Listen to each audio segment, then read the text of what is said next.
Allons-y.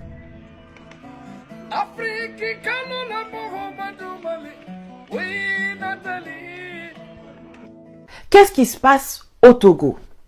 Dans le silence complice de la communauté occidentale ou régionale, qui sont pourtant bruyantes quand il s'agit des pays sahéliens, des députés dont le mandat régulier a expiré depuis janvier 2024 se sont amusés à changer la constitution dans le dos du peuple souverain sans lui permettre d'en prendre connaissance ou d'en débattre. Comment cela est-il possible? Eh bien tout simplement parce que c'est prévu dans la loi. Ça fait mal, n'est-ce pas? Il va falloir qu'on se dise 2 ou 3 choses, les yeux dans les yeux.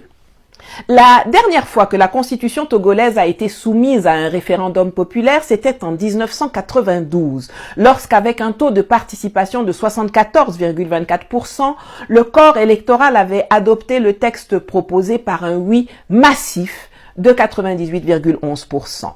Et dans ce texte, il était prévu à l'article 144 que la Constitution peut être révisée soit par voie parlementaire, soit par voie référendaire. La Constitution a par la suite été changée 4 fois par voie parlementaire, en 2002, en 2007, en 2019 et donc la dernière modification qui vient juste d'avoir lieu vendredi. Vous admettrez avec moi que c'est difficile d'accepter d'avoir des textes qui sont volontairement, foncièrement mal écrits et se plaindre quand ces textes sont utilisés. Et je ne parle pas seulement du Togo, c'est le cas pour la plupart des pays d'Afrique dite francophone. En 2002, le Sénat a été créé. La limitation des mandats du président de la République a sauté, ainsi que le mode de scrutin à 2 tours qui a été réduit à 1 tour. Ainsi donc, depuis 22 ans, le peuple se coltine un parlement de 2 chambres, dont aucune, je dis bien aucune, ne le représente. Car il faut que ce soit clair pour tout un chacun.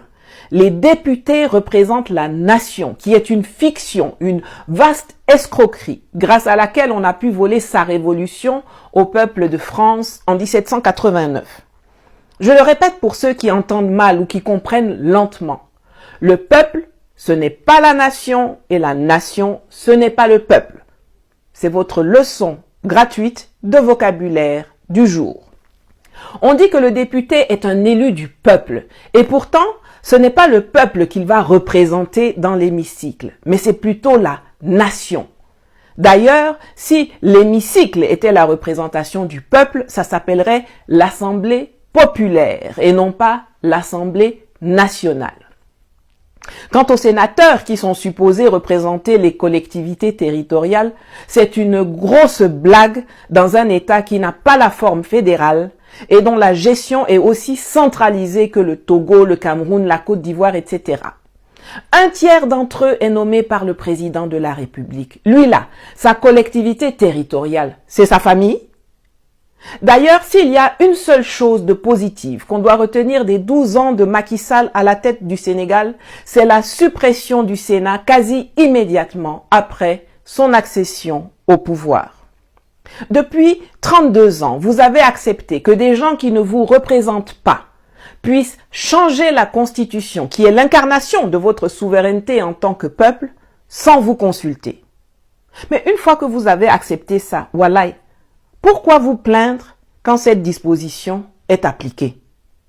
Je me souviens que lorsque j'étais encore en Côte d'Ivoire avec le professeur Mamadou Koulibaly et nos camarades, nous avions battu campagne contre la modification constitutionnelle de 2016 qui portait en son sein la création d'un Sénat et la disposition permettant la modification de la Constitution par le Parlement sans obligation de passer par un référendum populaire. On nous avait gazés, arrêtés, frappés. Il y avait eu des blessés graves. Mais au lieu d'être avec nous, les gens se sont moqués de nous ou nous ont même combattus. Pendant que nous, on se prenait les coups de matraque et les grenades lacrymogènes dans la figure, le PDCI et les gens comme Guillaume Soro, tout cela faisait campagne pour le oui.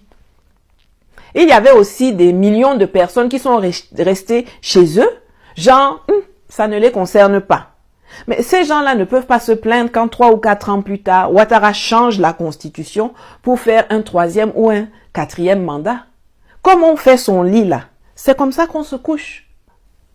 Faure Gnassingbé sait que même s'il pourrait sans trop de problèmes truquer les résultats pour s'octroyer une nouvelle victoire à l'élection présidentielle prochaine, le rejet au sein de la population, mais surtout à l'international, sera conséquent.